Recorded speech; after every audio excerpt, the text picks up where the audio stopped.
Let me know if you can listen it now. Because I just find it. O sea, yo recientemente me di cuenta de que hay una historia de The un Lich héroe. Queen, written by Martin Prestegard, narrated by Jesse Lowther. Aaron stood in respectful silence before his queen. It was safest not to show any emotion except admiration, Okay. so he held his head Let's watch respectfully this. bowed, his eyes fixed downwards. The Lich Queen did not suffer insolence, and though she favored him now, he knew her whims could turn at a moment's notice. Aaron had no wish to become like the other mindless undead servants that lined the great throne room, so he patiently awaited her command. As he quietly stood there, he couldn't help but notice the faint glow coming from his hands. They were slowly turning ethereal, like the rest of him, and he had long since lost the ability to feel any pain in his extremities. Holy. He had dreaded it at first, but now he saw it as a sign of favor, a gift from his queen. He felt stronger than ever before, and knew he was being reshaped into something greater. Aaron, look at me, his queen commanded. He slowly raised his head and took in the full view of his ruler. Perfection was all that sprang to mind. Her beauty made her almost uncomfortable to gaze upon, as if you were staring at a pale light. She sat with her legs crossed on an ornamented throne, large stone steps leading up to it, raising her above all others in the room. A thin silk dress, leaving little to the imagination, fell invitingly on her sculpted figure. Her long hair cascaded freely around her delicate elven ears. Black lashes framed emerald green eyes on an impossibly perfect face. But as he met her gaze, he saw the truth he knew lurked beneath the facade. All the beauty in the world could not hope to compete with the blackness nested there, and he quickly fixed his eyes on a point just over her shoulder. Holy. That she could make him feel this way, even after centuries of living and then being reborn in undeath, unnerved him to no end. Lust and fear warred within him, and for someone who could feel less and less with every passing day, it was an overwhelming sensation. Bring the prisoner before me. I wish to lay eyes upon this would-be assassin you have caught. Her voice was delicate yet powerful, each word carrying effortlessly to every corner of the vast throne room. Yes, my queen, he replied, bowing and gesturing for his soldiers to bring him over. Two large skeletal warriors stepped out from the rows of undead lining the entrance to the throne room. Both the warriors had been human kings in life. Their ornamented armor and ancient decorated weapons spoke to their status. Now they willingly served his queen, rulers of the dead, remade into lords eternal. Between them they dragged an elvish figure in filthy and torn armor, depositing him unceremoniously in front of the Lich Queen. Aaron almost pitied the elf. He knew what was coming next. This is the prisoner, my queen. His name is Aerolith. He claims he was sent here to capture and bring you before the Crystal King to stand trial. Holy. Further interrogation revealed he was sent on the behest of the Archmages of the Spire. They wish to bring you to justice. The Lich Queen's eyes had narrowed to thin slits as Aaron spoke. Her words were a quiet whisper to herself, barely audible. Sister, would you dare be so rash? Oh. My queen? Aaron asked, confused, before he could stop himself. Her gaze locked on him again, and this time he couldn't look away. He could feel her in his mind, searching for any hint of disloyalty, laying his thoughts bare. After what felt like an eternity, the sensation stopped, and she looked away as the prisoner interrupted her. Morellia, please, Aerolith pleaded. You have known me since we were children. Do not— Silence! Do not speak to me of that foolish girl. She is long dead. Only I remain now. The queen's voice was ice cold. Please, have mercy on my men, Aerolith continued. They were just following orders. Mercy. There was a short delay as a cold smile split her face. How heroic of you to think of your men first. But pointless. Believe me, they do not care any longer. She gestured casually to the left, towards a row of recently deceased elven sentries standing quietly at attention. No, it can't be! You murderer! What have you done to them? Aerolith exclaimed in horror. Wait, hold on. ¿Por qué no hay más historias de estas? Why is there no more histories like that?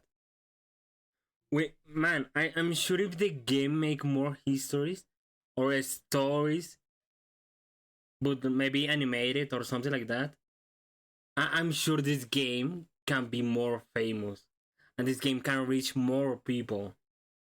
Actually, the game, the views on this video have 8K views only in like 4 years, 5 years. I would like to promote this kind of stories so maybe people can see about the game. But my suggestion can be make more stories. And a story of Mordor, for example.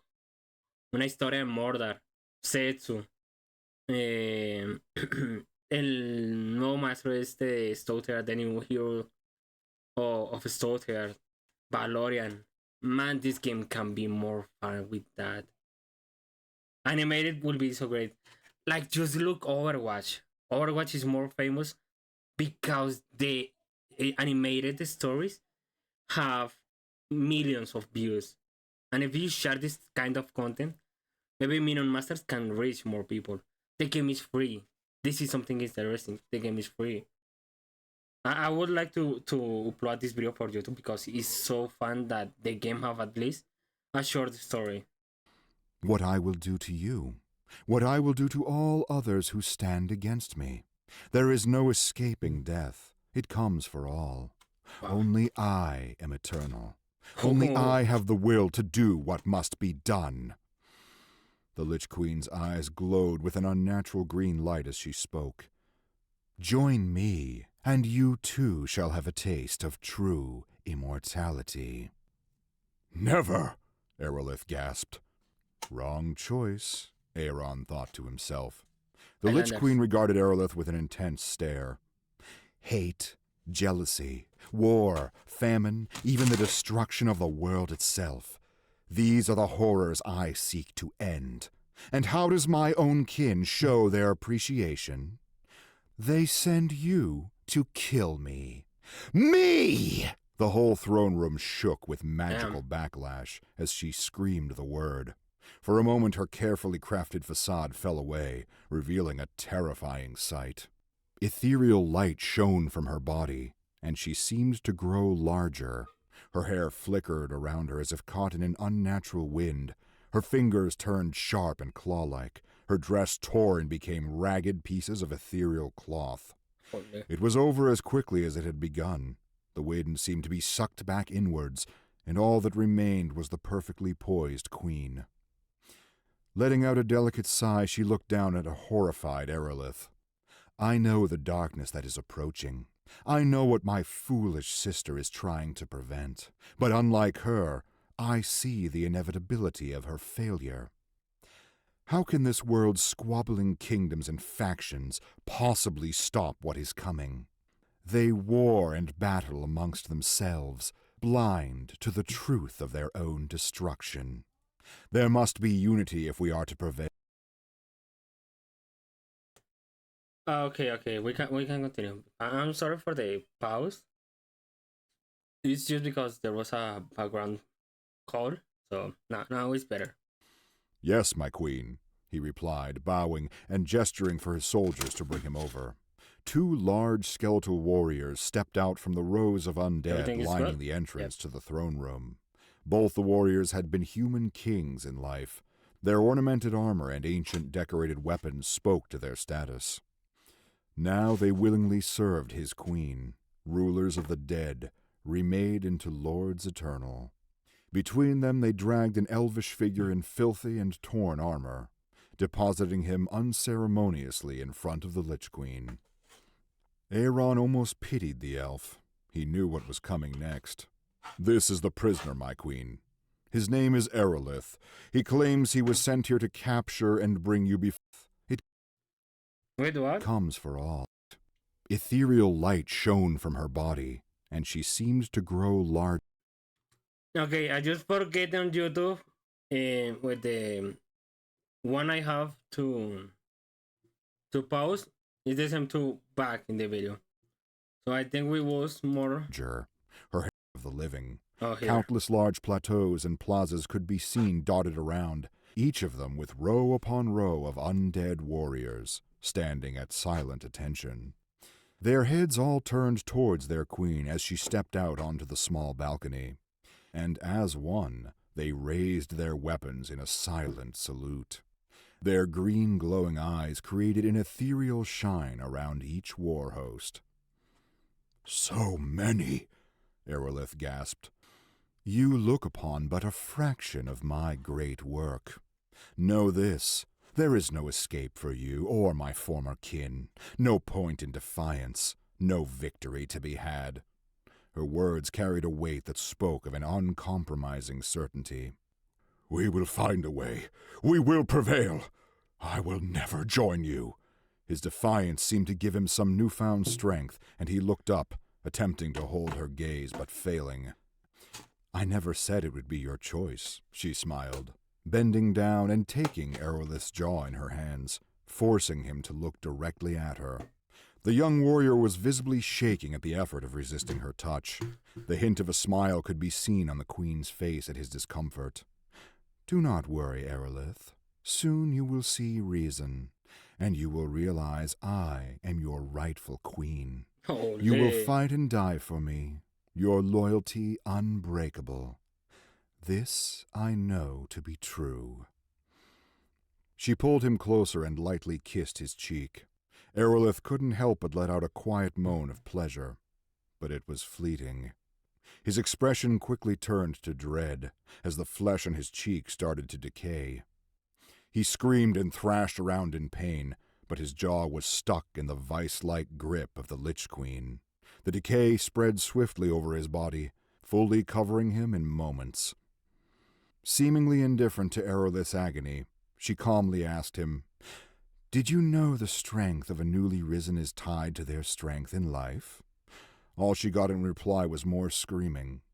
"I think you will make a fine addition to my army." Holy. As she finished her sentence, nothing remained of Aerolith but a withered gray husk in armor. She released him and rose, his body collapsing to the ground beneath her. Her hand still had bits of Aerolith's withered skin on it. She wiped it indifferently on Aaron's sleeve and simply said, "Rise."